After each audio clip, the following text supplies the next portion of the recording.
me and Glenn have had COVID. And the way it affected me was really was my loss of taste and smell.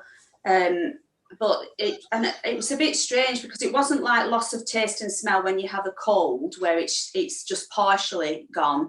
It's really quite frightening because it's absolutely no taste and no smell whatsoever. And it was getting me down a bit because I was reading various articles, and some people were saying, oh, it could be 8 weeks, it could be 3 months, that some people were actually 6 months, still had no taste and smell. And I went for a walk on my own as soon as I got out of isolation. Glenn was still isolating because he was still unwell. So I went for a walk up to the Graham Road, and I was thinking about a talk that Kath had done on angels at the revival group. So I was just thinking about it, and I was feeling a bit down, a bit weepy, because I just kept, normally when I go on a walk, I can smell everything. I can smell the pines, the trees, everything. And I just thought, how long is this going to go on?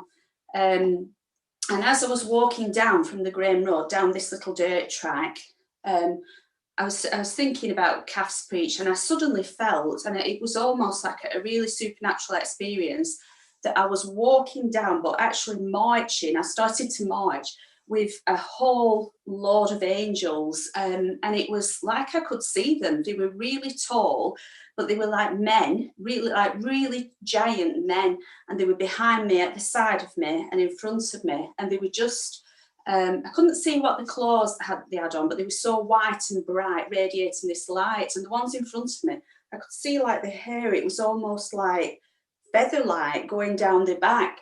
And I just felt it was like a really majestic march. And I just thought, wow, because I don't really think much about angels. And I used to think, well, what are they for? Why do we need them? You know, we've got God. Why do we need angels? So it was quite a supernatural experience. But as I'm marching down, I felt like the Lord saying, right then, what do you want back first, your taste or your smell? Just very clearly, what do you want back first?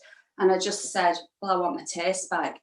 And immediately my taste came back. I had a piece of chewing gum in my pocket, and I put it in my mouth, because prior to the walk I had zero taste. I couldn't taste the chewing gum at all.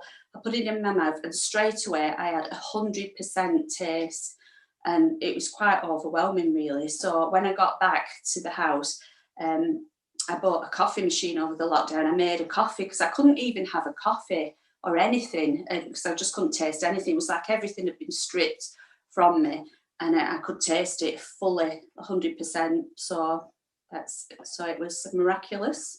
And then on Wednesday night at the revival group, I was sharing with them, and as I was sharing, people were sharing various testimonies. It was very encouraging on Wednesday, because just the testimonies, listening to people. I had no smell at all. And I went in and I just couldn't smell anything. As people were sharing, very suddenly, I could smell everything, really strong sense of smell, all different smells. I could even smell somebody having mints, a musky smell. I could smell the fabric conditioner on my cardigan, everything, from nothing to everything. So it was just to encourage people, really, just, you know, if you're seeking God for healing, He is there. And it was just amazing how He just spoke to me on that walk.